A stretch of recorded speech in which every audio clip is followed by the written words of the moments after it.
இப்போ இங்கே வந்திருக்க நம்மளாம் யாரு? விசேஷித்த ஆவியை பெற்றவர்கள். விசேஷித்த ஆவி நம்மகிட்ட இருக்கா இல்லையா? இருக்கா இல்லையா? இருக்கு. அவருடைய மகிமையின் ஆவி நம்மகிட்ட இருக்கா இல்லையா? இருக்குது. அவர் மகிமையாய் நம்மளோடு என்ன செய்கிறார்? உலாவி கொண்டு இருக்கிறார். அவருடைய ஆவி, கர்த்தருடைய ஆவி என் மேல இருக்குங்கிறவங்கள சத்தமா ஆண்டவருக்கு அல்லேலூயா சொல்லுங்க. அப்ப கர்த்தருடைய ஆவி நமக்குள்ள இருக்கிறபடினால நம்ம என்ன செய்யணும்? எதை கொண்டும் பயப்படக்கூடாது. ஆவியானவர் நமக்குள்ள இருக்கிறனால ஒரு மனுஷன் ஒரு மனுஷி வந்து நிற்கும் பொழுதே அவங்களுக்குள்ள இருந்து என்ன ஆவி செயல்படுகிறது என்ன என்று நம்மளால என்ன செய்ய முடியுது? கண்டுகொள்ள முடிகிறது. ஹல்லேலூயா. இங்க இருக்க ஒவ்வொருத்தருக்குள்ள யார் இருக்கிறா? பரிசுத்த ஆவியானவர் இருக்கிறார். நீங்களும் என்ன செய்யணும்? கண்டுகொள்ள முடியுமா முடியாதா? கட்டாயம் முடியும். கர்த்தர் நல்லவர், கர்த்தர் நல்லவர். ஹல்லேலூயா. அதனால சிறை பிடிக்கப்பட்ட அனுபவம் டேனியல் அப்படிதான். அவர் வந்து என்னது? இஸ்ரேல் தேசத்திலிருந்து பாபிலோனுக்கு அடிமையாய் வரப்பட்ட ஒரு மனிதன். அவர் என்ன செய்கிறாராம்? இப்போ வந்து கர்த்தருக்கு முன்பாக நிற்கிறார். அந்த அடிமையாய் போகப்பட்ட ஊர்லையும் டேனியல் 1:8 நீங்கள் எடுத்து வாசித்தீங்கன்னா, இந்த ராஜா அதாவது உலக பிரகாரமாக தன்னை தீட்டுப்படுத்துகிற போஜனத்தினால் தன்னை தீட்டுப்படுத்தல் ஆகாது என்று கண்டு அவர் என்ன செய்கிறாரா? உள்ளத்துல தீர்மானம் பண்ணி கொண்டார் என்று சொல்லி வசனம் சொல்லப்பட்டிருக்கிறது. அப்ப நம்ம எங்க போனாலுமே என்ன செய்யணும்? நான் கர்த்தருடைய பிள்ளை, நமக்கும் உலகத்துக்கும் ஒரு வேர்பிரிக்கப்பட்ட அனுபவம் இருக்கணும். ஆதியாகமம் 2:7 என்ன சொல்லப்பட்டிருக்கிறது? அவருடைய சுவாசத்தை நம்மளுடைய நாசியிலே அவர் என்ன செய்கிறாராம்? ஊதி இருக்கிறார். அப்ப அவருடைய பிள்ளைகள் நம்ம என்ன செய்யணும்? அவரை போல நம்ம இருக்க வேண்டும். இந்த உலகம் அவனுடையதுன்னு அவர் சொல்லிட்டாரு. இந்த உலகத்தின் காரியத்தினால அவர் கரைப்படவே இல்லை. அவர் எதையும் இச்சிக்கல, எதையும் வாஞ்சிக்கல, எது வேணும்னு நினைக்கல. அவர் என்ன செய்தார்? பிதாவின் சித்தத்தை செய்து முடிக்க இந்த உலகத்திற்கு வந்தார். அப்ப அவருடைய பிள்ளைங்க நம்ம என்ன செய்யணும்? என்னதான் போனாலும் பரவாயில்ல, என் மீட்பர் உயிரோடு இருக்கிறார் என்று எனது யோபு சொன்னதுபடியே நாமளும் என்ன செய்யணும்? இந்த உலகத்தில் புருஷன் என்னை நெருக்கலாம், பிள்ளைகள் என்னை நெருக்கலாம், குடும்பத்தினர் என்னால் நான் நெருக்கப்பட்டு நான் என்ன செய்யலாம்? அவமதிக்கப்பட்ட நிலைமையில் நான் இருக்கலாம். ஆனாலும் நான் என்ன செய்கிறேன்? கர்த்தருக்குள் இருக்கிறேன் என்று அவருடைய ஆவிக்குள் நம்மளை என்ன செய்யணும்? திடப்படுத்தி கொள்ள வேண்டும். அல்லேலூயா. தானியேல் அந்த இடத்துல அவர் வந்து அடிமையாய் கொண்டு வரப்பட்டு இருந்தாலும் அவர் என்ன செய்கிறாராம்? கர்த்தருக்குள் தன்னை என்ன செய்தாராம்? திடப்படுத்தி இருந்தார். அதனாலதான் அவர் என்ன செய்தாரு?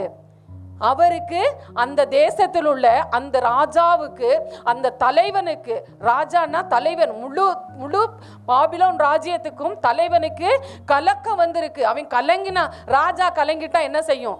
தேசமே கலங்கி போயிருக்கும். அவன்கிட்ட இருந்து நல்ல ஆன்சர் வருமா? வராது. இப்போ குடும்பத்தில் தலைவனோ தலைவியோ ஒரு பிரச்சனையோ ஒரு வியாதியிலையோ இருந்தால் அந்த குடும்பமே எப்படி இருக்கும்? ஸ்தம்பமாகி போய் கிடக்கும். குடும்பத்தில் என்னுமே என்ன செய்யாது? அசைய முடியாது. ஆனால் ராஜாவுக்கு கலக்கம் இருந்தால் அந்த நாடு எப்படி இருந்திருக்கும்? ஒரே கலக்கமாக இருந்திருக்கும். எல்லாருமே ராஜாட்டு போக என்ன செஞ்சுருப்பாங்க? பயந்துருப்பாங்க. ஐயோ, இவர்கிட்ட போய் ஏதாவது நான் போய் கேட்க போய் என்னத்தையாவது சொல்லி இந்த ஆள் பாட்டுக்கு நம்மளை கொண்டு போட்டானோ. அந்த காலத்துலலாம் அப்படிதான். ராஜாட்ட இருந்து ஒரு யோசிக்காம ஒரு உத்தரவு வந்தால் கூட என்ன செஞ்சிருவாங்க? உடனே ராஜா வாயிலிருந்து வந்துட்டா அவங்க செய்து முடித்திருவாங்க. அப்படியே அப்போ ஜனங்கள்லாம் என்ன செஞ்சிருப்பாங்க? பயந்து போய் இருந்திருப்பாங்க. அப்படிதான் என்ன செய்கிறாங்க சொல்கிறாங்க. ஒருத்தர் அங்கே சிறையாய் கொண்டு வரப்பட்டவங்களில் தானியேல்னு ஒருத்தர் இருக்கிறாருன்னு சொன்ன உடனே அவங்கள கொண்டு வர சொல்கிறார். அருமையான தேவ பிள்ளைகளே, இவரும் என்ன செஞ்சிருக்கலாம்? ஒரு கணம் என்ன செஞ்சிருக்கலாம்? ராஜா முன்னாடி போகும்போது என்ன செஞ்சிருக்கலாம்? கொஞ்சம் ஒரு கலக்கம் இருந்திருக்கும். ஆனால் அவர் என்ன செஞ்சாரு?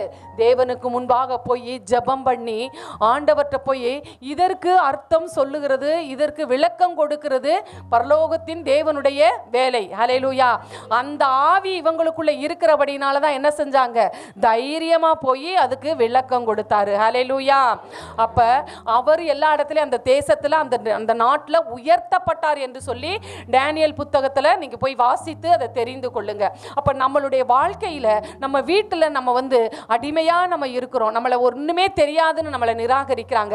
நம்ம உடனே என்ன செய்யணும்? ஆண்டவரே, என்ன இப்படி நினைக்கிறாங்க, ஆனா இவங்க மத்தியில் நீங்க என்ன செய்யணும்? உங்களுடைய பரிசுத்த ஆவி எனக்குள்ள இருந்து என்ன செய்யணும்? என்னை என்ன தேவரீர் என் விளக்கை ஏற்றுவீர் என்று சொல்லி நம்ம ஜெபிக்கும் பொழுது அந்த குடும்பத்தை நடத்துவதற்குரிய ஞானத்தை கர்த்தர் நமக்கு தருவார். தானியேலை உயர்த்தின தேவன், அந்த தேசத்துல உயர்த்தின தேவன் நம்ம குடும்பத்திலே நம்மை உயர்த்த வல்லவராய் இருக்கிறார். ஹல்லேலூயா.